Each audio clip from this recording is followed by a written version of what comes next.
Lighting, how to use it to your advantage in landscape photography.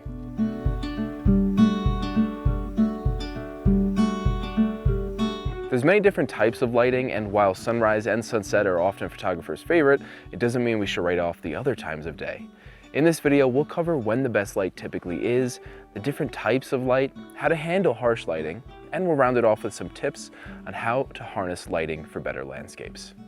When is the best light?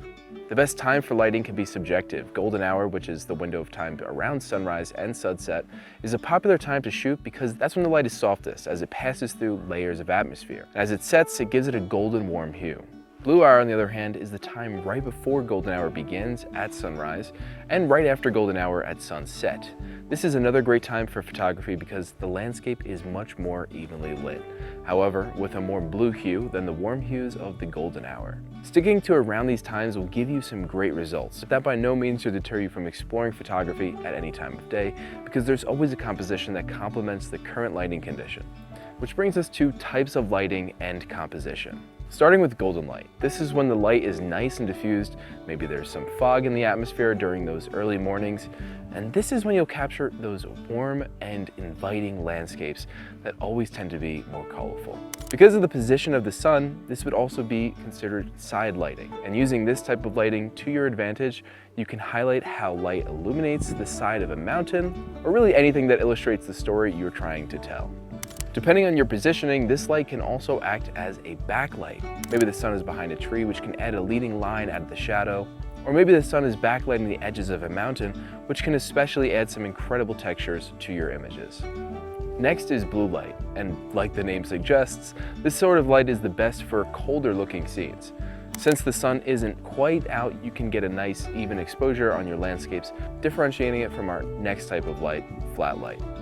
Flat light is often what we're faced with on overcast days when we get little to no sun exposure. This can be a great time to capture landscapes that don't necessarily show the sky. This can be inside a forest or even within the rocks. On the flip side of all of this, direct light when the sun is high in the sky can be more difficult, and this is where composition is going to be extremely important. And when the lighting is more direct, as some would call harsh lighting, that doesn't mean you can't get a good composition out of it. So definitely focus more on composition when the lighting is more direct, and maybe even hone in on some more abstract parts of your landscape scene.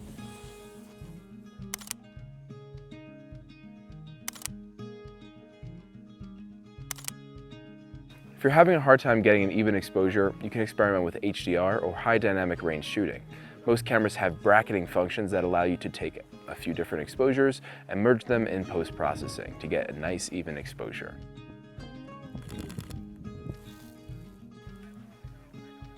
Now that we've went through the different types of lighting, let's look at some things to consider and some tips when you go out and look for light in your landscape photography. Be patient and track the sun's movement so that you can plan for your ideal light. Perhaps the light is just okay right now, but in just a short amount of time, a huge light beam will burst through the clouds. By using apps like PhotoPills to track the sun's movement and the direction of the clouds, we can do our best to predict when we might get the light coming through. Use light to highlight particular aspects of your scene. When clouds are moving through the landscape, there's often a gap that allows the light through, almost like a spotlight.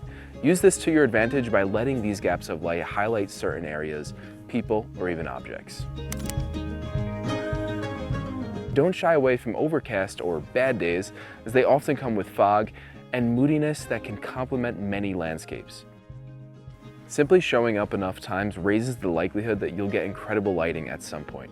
And a perfect example of that is Horseshoe Bend tonight. We were here last night and it was completely overcast, but we lucked out with a beautiful sunset tonight.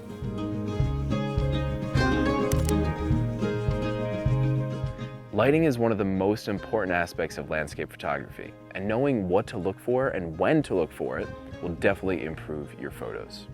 Let us know in the comments below what type of lighting is your favorite to photograph in. My name is Matt, and thanks for watching. Oh God, things I do for a B&H video. This is incredible.